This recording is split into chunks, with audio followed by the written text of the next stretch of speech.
안녕하세요. MTN 이슈체크 나은수 기자입니다.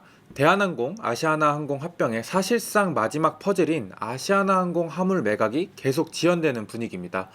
유럽연합집행위원회 EC가 아시아나 화물사업부 인수자 측에 인수 영업자금 조달 관련 추가 자료를 요청한 상황으로 알려지면서인데요. 이 EC의 추가적인 요구 사안을 두고 일각에선 굉장히 과한 개입을 하는 거 아니냐라는 목소리가 나오고 있습니다. 특히 학계를 중심으로 추가 자료 요구는 과한 월권이다라는 다소 과격한 반응도 나오고 있는데요. 통상적인 경쟁 당국의 승인 절차 과정을 살펴보면 다소 이례적인 상황인 건 맞아 보입니다. 그래서 오늘 이슈체크에서는 아시아나 항공 화물 매각이 왜 지연되고 있는지, 학계나 업계에선 왜 월권이고 이례적이다라고 하는지, 왜 이렇게 이 씨는 이례적인 행동을 하는 건지 저희가 취재한 내용을 바탕으로 하나씩 짚어보도록 하겠습니다. 현재 아시아나 항공 화물 사업을 인수하겠다고 나선 곳은 에어프레미아, 이스타항공, 에어인천 이렇게 세 곳입니다. 이번 아시아나 항공 화물 매각을 주관하는 UBS가 지난달 말 이 세 곳의 인수 실사 단계까지 마친 것으로 알려졌는데요. 아시아나 항공 화물 매각가가 5천억 정도로 예상이 되는데 이 자금을 내는데 무리가 없는지 살펴보는 단계라고 보시면 될 것 같습니다. 매각 주체자가 인수자들을 대상으로 이런 실사 과정을 거치는 건 이상한 건 아닙니다. 인수 의향자들이 자금은 넉넉하게 갖췄는지 이상은 없는지에 대해 파는 쪽에서 확인을 하는 건 늘상 있는 일이죠. 그런데 지금 문제가 되는 건 매각 주체자가 아닌 이 씨입니다. 참고로 이 씨는 매각 주체자, 그러니까 엄연히 따지면 이 직접적인 관계자는 아닙니다. 매각 주체자는 인수합병을 하려는 대한항공이라고 보시면 됩니다. 잠시 기사를 보시면요. 서울경제 6월 6일 보도 내용입니다. 제목은 깐깐한 이 씨 아시아나 화물 인수 후 영업자금 조달 계획도 내라 라는 보도인데요. 기사 내용을 조금 일부 내용을 살펴보면 이 씨가 아시아나 항공 사업부 인수전 참여 측에 이 영업자금 조달 관련 추가 자료를 요청했다. 그래서 이렇게 깐깐하게 들여다보면서 우선 협상 대상자 선정 작업도 지연될 것으로 전망된다라는 내용이 있습니다. 그리고 기사 또 다른 내용을 살펴보면 통상 매각 과정에서 M&A 뒤에 잘 운영이 될지 운전 자금 조달이 원활할지 등을 참고로 하지만 이같이 자금 조달 증빙을 요청하는 건 흔치 않은 일이다 라는 내용도 포함되어 있습니다. 그 이유에 대해서는 업황 자체가 외부 변수에 취약하고 투자가 필요하기 때문으로 해석된다라는 내용도 좀 보이고요. 결국 이 씨가 영업 자금 조달 계획을 요구한다는 건 이 세 곳에 인수한 이후에 너네 어떻게 사업을 할 거야? 화물 사업을 하려면 단순히 인수하는 금액을 넘어서서 돈이 더 투입이 될 텐데 어떻게 그 돈까지 확보할 거야? 그거 관련해서 자료 내 이렇게 요청을 하는 상황이라고 보시면 됩니다. 이 씨가 왜 이렇게까지 하느냐? 이 기사 이전의 스토리를 잠깐 요약할 필요가 있어 보입니다. 이 씨는 지난 2월에 아시아나 항공, 대한항공 합병에 대해 조건부 승인을 해준 상황인데요. 양사가 합병하려면 일정 조건을 만족해야만 승인을 내주겠다는 건데 이 씨가 내건 조건들 중 하나가 아시아나 항공 화물 사업 매각이었습니다. 두 기업이 합병을 하면 한국 유럽 화물 사업 점유율이 60%로 이렇게 높아지게 되니 다른 제3자의 매각을 해서 이 독점 상황을 깨야 승인을 해준다는 거죠. 이런 조건부 승인을 내주는 게 이상한 건 아닙니다. 이렇게 다른 국가가 기업 결합을 승인하는 건 기업 결합이 이뤄질 때 해당 국가 시장에 영향을 끼칠 경우 이런 승인 절차를 내주는 게 일반적입니다. 이번 이 씨를 포함한 경쟁 당국의 통상적인 조건부 승인 절차를 한번 보도록 하겠습니다. 이 씨의 요구대로 대한항공은 이렇게 보면은 유럽연합 집행위원회 이 씨가 지난 2월에 조건부 승인을 내줬고요. 이 씨는 아시아나 항공 화물 사업을 매각해라 라는 조건으로 조건부 승인을 내줬습니다.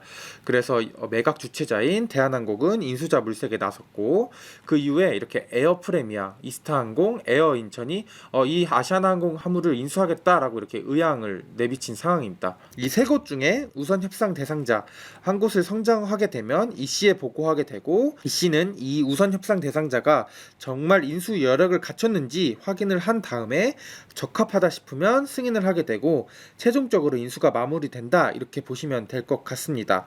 현재 단계는 인수 의향을 밝혔고 우선 협상 대상자를 선정하는 이 중간 과정을 지금 거치고 있다고 보시면 되는데요.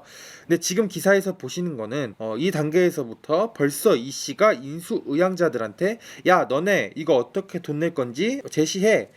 하는 걸 넘어서 앞으로 계획까지 내놔 지금 이렇게 요구하는 거라고 보시면 되겠습니다. 원래대로라면 이 씨가 그냥 단순히 적합성 검토 후에 우선 협상 대상자를 이렇게 승인하는 조치를 이렇게 취하면 되는 건데, 이 중간 앞선 앞 단계에서부터 벌써 이 씨가 개입을 하고 있다라고 보이고, 또 이 일상적인 통상적인 가정을 비춰봤을 때 약간의 월권 행위다라고도 보여지기도 합니다. 우선 이 씨의 이런 요구가 사실인지부터 인수 주체자, 그러니까 항공사 대표, 항공 인수 의향자, 뭐 이 세 곳의 대주주들로부터 이렇게 확인을 좀 해봤는데요. 사실인 것으로 파악이 됩니다. 물론 이번 매각 자체가 비밀 유지 조항이 걸린 상태로 매각이 진행되는 건이라 시원하게 말을 해주진 않았지만, 인수자 선정이 미뤄지는 건 그만한 이유가 있지 않겠느냐라고 답변을 대신하는 곳도 있었고, 공식적으로 확인해 줄 수 없다라고 입장을 밝힌 곳도 있었습니다. 만약 그런 요구가 오지 않았다면 그냥 아니다라고 이렇게 딱 잘라서 말을 했을 텐데, 다소 애매모호한 스탠스를 이렇게 이들이 취하는 걸 보면 사실상 이 씨가 영업 자금 조달 계획을 요구했다라고 봐도 무방해 보입니다. 또 이렇게 매각 주체자가 아닌 제3자가 현재 단계에서부터 향후의 영업자금 계획안을 요구를 하는 게 이례적이다라고 말한 인수자 측도 있었습니다. 이게 정말 이례적인 건지 한번 확인을 해봤는데요. 우선 학계에선 이렇게 이례적이다 이렇게 평가하는 동시에 이번 사태에 대해서 좀 과격한 반응을 보이고 있었습니다.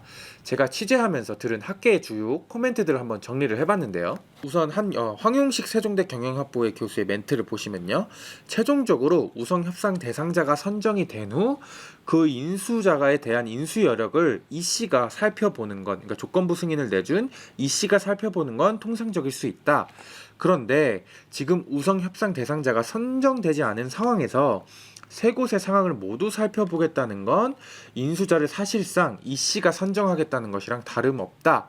그래서 일반적이지 않고 이 씨의 이번 요구가 다소 선을 넘은 것처럼 보인다라고 이렇게 이야기를 해줬습니다. 또 다른 교수 김현명 한서대 항공산업공학부 교수의 발언을 보면, 대한항공은 아시아나항공 화물 사업 매각을 통해서 독점 부분, 그러니까 이 씨가 우려하는 화물 사업에서 발생할 수 있는 독점 부분만 해소하면 된다.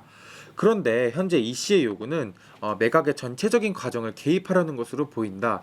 이렇게 일일이 개입하겠다는 건 이 씨가 독점을 해소하겠다는 것보단 유럽한테 일방적으로 이렇게 유리한, 그러니까 유럽에게 유리하다는 건 한국에게 불리한 결정을 하기 위한 것으로 볼 수 있다. 이런 양보를 좀 해선 안 된다. 강하게 목소리를 낼 필요가 있다. 이렇게 이야기를 해줬습니다. 또 익명을 요청한 다른 항공경영학부 교수 같은 경우에는, 그러니까 대한항공과 아시아나항공 화물 매각이 어떻게 진행되는지 그 과정 정도는 이 씨하고 공유를 할 수 있다. 왜냐면은 이 씨가 이렇게 조건부 승인을 내줬기 때문에 매각 주체자인 대한항공이 저희 지금 아시아나항공 화물 매각이 이 정도 이렇게 진행이 됐고, 또 인수자로는 이렇게 왔습니다. 뭐 이런 식으로 공유를 할 수는 있다. 근데 우선 협상 대상자 선정 이전부터 직접적으로 인수자를 선정하는 것처럼 보이는 건 이유의 월권이기도 하고, 월권처럼 보이기도 하고, 또 우선 협상 대상자 선정 이전부터 이렇게 뭐 구체적으로 이 영업 자금 조달, 인수 이후에 영업 자금 조달 계획까지 내라라는 거는 이유의 월권처럼 보인다라고 말한 교수도 있었습니다. 근데 이것과 반대되는 이야기를 하는 쪽도 있었습니다. 이건 학계는 아니고 기업 결합과 관련된 일을 하는 실무진의 이야기였는데요. 이 관계자는 프로세스 상만 보면 충분히 학계가 말하는 건 어떤 내용으로 이렇게 우려하는 건 알겠다. 근데 이렇게 이 씨가 요구를 하는 건 이 씨가 사전에, 그러니까 조건부 승인을 내줄 때부터 이 씨가 이런 과정을 들여다볼 수 있도록 매각 측 대한항공과 서로 협의를 하고 진행되는 사안일 수 있다라는 이야기를 해줬습니다. 다만 여기서 의문인 건, 저희가 인수의향자한테 들은 바로는 만약에 사전에 이런 요구가 대한항공과 이 씨가 협의된 사안이었다면 아시아나항공 화물 사업을 인수하려는 그 초기 시점부터 우리한테, 그러니까 즉 인수의향자한테도 충분히 이 내용이 고지가 됐어야 되는 사안인데, 이런 얘기가 없었다가 갑자기 요구하는 사항이다. 그래서 이례적이라고 하는 거다라고 이렇게 이야기를 해줬거든요. 즉 이 인수자 말대로라면 실제로 굉장히 이례적이고 학계의 말대로 통상적인 절차에 조금 어긋나는 어떻게 보면 월권 행위인 것처럼 비춰지는 것 같기도 합니다. 그렇다면 이 씨는 왜 우선 협상 대상자를 선정하기 이전부터 이렇게 이례적으로 인수의향자들에게 이 영업자금 조달 계획을 요구하라고 했을까라는 생각이 드는데요. 일반적인 과정이 아닌 만큼 이 씨도 이 씨 나름대로의 이유는 있을 겁니다. 우선 이번 인수전에 뛰어든 세 곳, 에어프레미아, 이스타항공, 에어인천의 공통점은 세 곳 모두 대주주가 사모펀드라는 건데요. 에어프레미아는 AP홀딩스, 이스타항공은 VIG 파트너스, 에어인천은 소시어스, 이렇게 사모펀드가 대주주로 있는 상황입니다. 사모펀드가 기업을 인수하는 가장 큰 목적은 매각 차익에 있습니다. 그 기업을 인수한 뒤 여러 가지 조치들을 통해서 경영 효율화를 시켜서 최대한 기업 가치를 끌어올린 다음에 매각을 하는 건데요. 그 기업을 10년, 20년 장기적인 관점에서 가치를 끌어올리는 것보단 대개 3년에서 5년 내 가치를 끌어올려서 엑시트를 한 다음에 이렇게 매각 차익을 얻는 게 사모펀드의 가장 큰 특성입니다. 참고로 국내 사모펀드의 평균 엑시트 기간은 2022년 기준 3.9년입니다.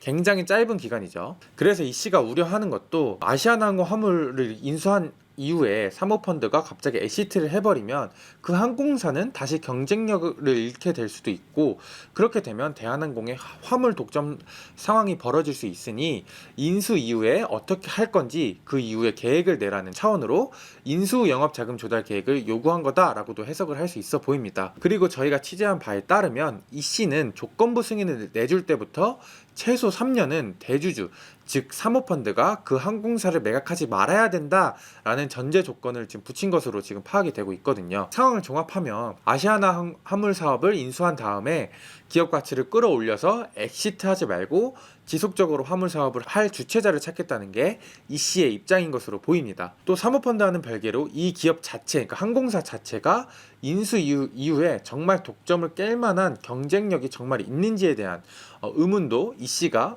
품고 있을 것으로 보입니다. 쉽게 말해서 아시아나항공 화물 사업을 인수한다 하더라도 인수회사가 화물 사업을 잘 못하게 돼서, 그러니까 그 항공사가 꾸꾸라지면 대한항공이 그 시장을 먹게 될 수도 있는 거잖아요. 그렇게 되면 이 씨의 우려인 독점 상황이 발생할 수도 있겠죠. 실제 이 항공사들의 현재 상황을 쭉 보면 이 씨의 우려가 어느 정도 납득이 되긴 합니다. 우선 에어프레미아 같은 경우는 2021년에 첫 운항을 시작한 신생 항공사입니다. 화물 사업 경험도 전무하고요. 일반 사람들에게 가장 낯선 에어인천은 그동안 화물 사업을 해온 곳이긴 한데 그동안 단거리 지역만 운항을 해왔어서 유럽 노선 같은 장거리 화물 사업에 대해서 잘할 수 있는지에 대한 의문이 지금 여전히 있는 상황입니다. 이스타항공 역시 법정 관리를 받고 있다가 회생 절차를 종료한 지 2년이 조금 된 시점이라서 그간 해보지 않았던 화물 사업을 잘할 수 있을지 이런 의문이 지금 남아있는 것도 사실이고요. 잠깐 표를 보시면요. 2023년 지난해 3사의 실적과 현재 재무 상태를 요약한 겁니다. 이스타항공은 영업이익이 지난해 나지 않고 손실로 577억 원을 기록했고, 에어프레미아 같은 경우에는 186억 원의 영업이익을 냈습니다. 창사 이래 첫 흑자라고 하고요. 에어인천, 그러니까 화물 사업만 하고 있는 에어인천 같은 경우에는 156억 원의 적자를 기록했습니다. 그러니까 인수할 돈, 그러니까 현금성 자산도 그렇게 많아 보이진 않습니다. 이스타항공 같은 경우에는 현금성 자산이 594억, 에어프레미아는 904억, 에어인천은 100억, 8억 이렇게 있는 상황이고요. 세 곳 모두 순자산보다 자본금이 많은 부분 자본 잠식에 빠져 있는 상태인데, 이 부분 자본 잠식이라는 건 그동안 기업의 누적 적자가 많이 커져서 재무 체력이 많이 떨어진 거다라고 이렇게 보시면 되겠습니다. 아시아나항공 화물 사업 인수 가격이 아까 말씀드렸던 것처럼 5천억 정도로 거론이 되고 있는데, 세 곳 모두 냉정하게 봤을 때 자력으로 인수할 여력은 없어 보입니다. 실제로 인수 기업들의 기업 규모보다는 아시아나항공 화물 사업 부문의 덩치가 더 큰 상황이고요. 지난해 아시아나항공 화물 사업 매출이 1조 6천억 정도였는데, 이 세 곳 매출과 비교했을 때 적게는 5배, 많게는 20배 넘게 매출 규모가 큽니다. 이렇게 세후 기업들이 고래를 삼킬 수 있겠느냐, 잘 소화를 시킬 수 있겠느냐라고 우려하는 게 지금 이 씨의 우려 사안으로 보입니다. 좀 더 첨언을 하면 이 씨가 이렇게 영업자금 조달 계획을 내라는 또 다른 이유는 인수 이유가 더 중요하다라고 보는 것도 있어 보이는데요. 아시아나항공 사업부의 매각 가격이 5천억이지만 같이 딸려오는 빚이 한 4천억 정도로 지금 추산이 됩니다. 그래서 이걸 어떻게 버텨나가면서 사업을 할 건지 이 씨가 꼼꼼히 따져보겠다는 거죠.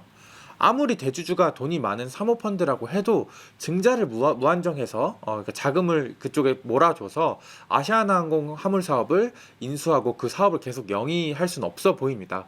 그래서 현재 인수자들은 컨소시엄을 꾸려서 인수를 하겠다고 밝힌 상황인데요.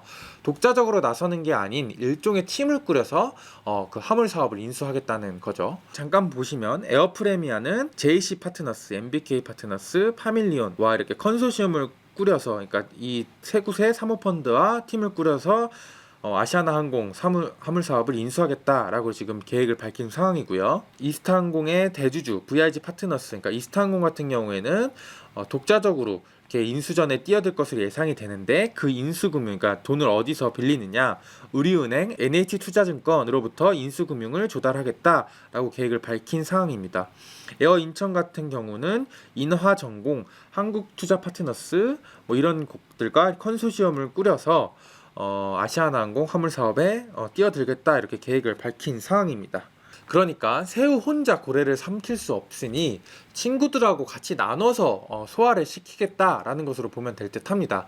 근데 보시는 것처럼 컨소시엄 자체도 대부분 사모펀드가 껴있는 거라 정말 지속 가능할 정도로 이 항공사들이 아시아나항공 사업을 인수해서 그 사업을 계속 이어받을 수 있을지는 좀 더 지켜봐야 될 듯합니다. 학계에서는 이게 월권이다라고 보는 시각도 있지만, 지금 우려 사안들을 보면 어찌 보면 오히려 이 씨가 더 꼼꼼하게 신중하게 이번 사안을 들여다보는 것처럼 느껴지기도 합니다.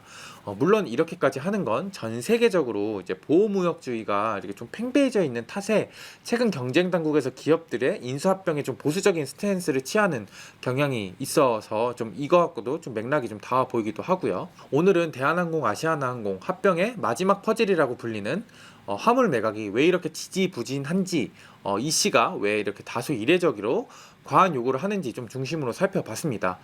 조원태 한진그룹 회장은 최근 외신과의 인터뷰를 통해서 10월 말까지 미국한테도 아시아나 합병 승인을 받겠다라고 이렇게 밝힌 상황인데, 사실 미국 승인 역시 이 화물사업 매각이라는 전제 조건이 없다면 승인을 받긴 어려워 보이는 지금 상황입니다. 그래서 계속 이렇게 뭔가 이렇게 딜레이되는 상황이 연출이 된다면 조 회장의 계획처럼 이렇게 10월에 승인을 받긴 조금 어려워 보이기도 하고요. 이 마지막 퍼즐이 계속 계획대로 맞춰질지, 그리고 또 항공 빅딜이 최종적으로 이뤄질지 함께 지켜보면 좋을 것 같습니다. 오늘 제가 준비한 이슈 체크는 여기까지고요. 다음에는 더 유익하고 재밌는 컨텐츠로 찾아뵙도록 하겠습니다. 지금까지 시청해주신 구독자 여러분들 감사합니다.